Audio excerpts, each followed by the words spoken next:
The United States has a vault full of gold, a lot of it. But here's the strange part. On the government's books, that gold is still valued at $42 an ounce. In reality, gold now trades around $4,200. An all-time high.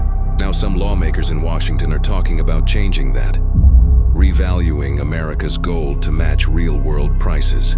If that happened, the U.S. Treasury could suddenly claim it made hundreds of billions of dollars overnight, at least on paper. The value of America's gold reserves could jump from about $11 billion to more than $1 trillion. Supporters say it's a creative way to strengthen the dollar and reduce debt without raising taxes. Critics call it accounting trickery, moving numbers around but creating no real wealth. But this idea doesn't stop at gold. A few lawmakers and Bitcoin advocates want to take those paper profits and use them to buy Bitcoin, creating what they're calling a strategic Bitcoin reserve. Their pitch is simple. Bitcoin is limited, digital, global, and resistant to inflation. Other countries are beginning to use it in their reserves, and they believe the United States should lead the way. But Bitcoin is volatile. Prices can drop 30% in a single month. For something meant to stabilize the economy, that's a risky gamble.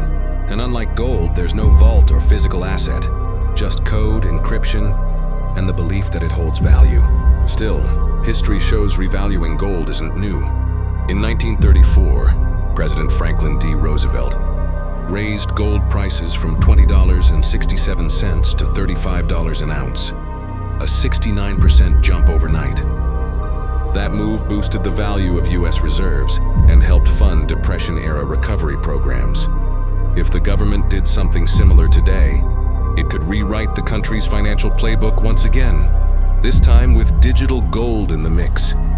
Supporters say it could modernize U.S. reserves and send a message that America is ready for a new era of monetary innovation.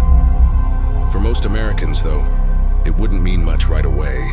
No tax cuts, no free Bitcoin wallets, and no instant windfall. But it could reshape how the United States defines money, value, and trust in a world that's moving rapidly toward digital assets. Because this isn't just about gold or crypto. It is about how far the U.S. is willing to go to rewrite the rules of money. Disclaimer: this story is for informational and educational purposes only. It is not financial advice, and nothing here should be taken as a recommendation to buy, sell, or invest in any asset. Always do your own research and speak with a licensed financial advisor before making investment decisions.